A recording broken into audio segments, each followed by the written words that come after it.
क्या छत्तीसगढ़ की राजनीति में महिलाओं को मंत्री तो बनाया जाता है, लेकिन उन्हें सिर्फ महिला एवं बाल विकास विभाग तक ही सीमित कर दिया जाता है। राज्य गठन के बाद से चली आ रही इस अघोषित परंपरा का सच क्या है? इस वीडियो में हम छत्तीसगढ़ की पहली महिला मंत्री गीता देवी सिंह से लेकर रमन सिंह सरकार की रेणुका सिंह, लता उसेंडी, रमशीला साहू और भूपेश बघेल सरकार की अनिला भेड़िया तक के उन विवादों का विश्लेषण करेंगे जिन्होंने सुर्खियां बटोरी।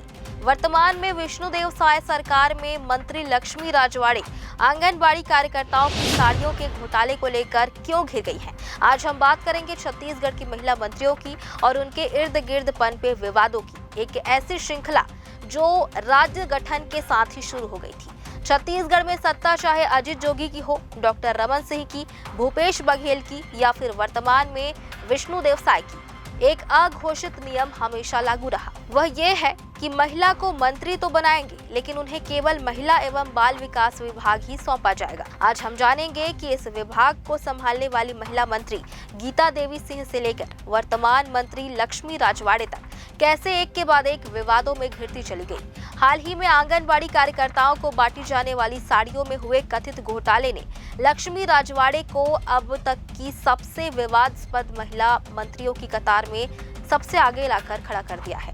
आइए इस सिलसिले की शुरुआत राज्य गठन के दौर से करते हैं। जब छत्तीसगढ़ बना और अजित जोगी पहले मुख्यमंत्री बने, तब उन्होंने गीता सिंह को महिला एवं बाल विकास मंत्री बनाया।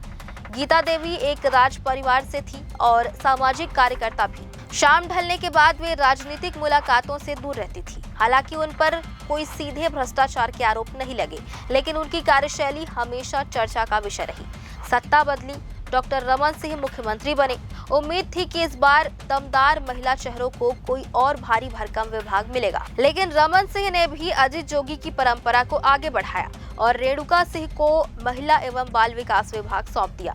रेणुका सिंह के तेवर और क्षेत्र में उनकी दमदारी, यहाँ तक कि मार कुटाई तक की खबरें किसी से छिपी नहीं रही। वे इतनी तेज तर्रार थी कि जब सरकार रिपीट हुई तो तमाम बड़े नेताओं के दबाव में उनकी जगह लता उसेंडी को मंत्री बना दिया गया। लता उसेंडी के कार्यकाल में भी राशन कार्ड, कुपोषण और आंगनबाड़ी के बच्चों के भोजन की गुणवत्ता को लेकर कई गंभीर आरोप लगे। इसके बाद तीसरी बार रमन सरकार में रमशीला साहू को यह विभाग मिला।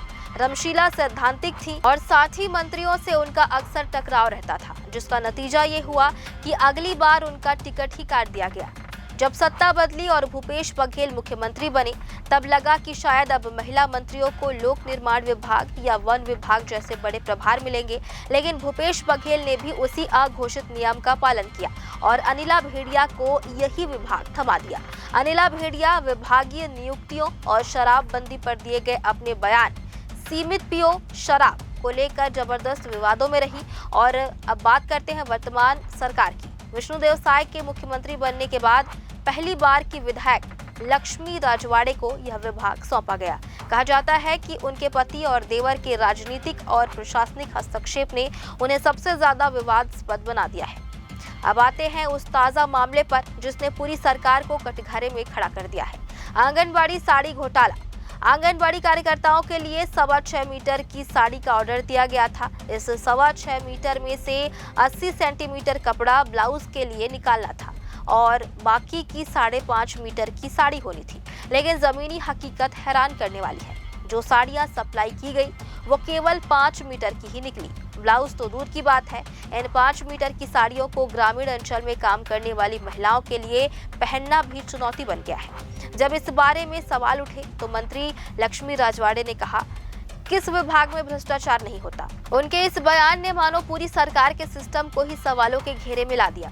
इसके अलावा फ्लोर मैक्स के पीड़ित 4000 आदिवासी महिलाओं के साथ उनके व्यवहार को लेकर भी विपक्ष ने उन पर घमंड और संवेदनहीनता के आरोप लगाए हैं। यह पूरा मामला दो बड़े सवाल खड़े करता है। पहला, महिलाओं के सशक्तिकरण का दावा करने वाली पार्टियां क्या महिला मंत्रियों को सिर्फ एक ही विभाग तक सीमित रखकर उनके साथ न्याय कर रही है?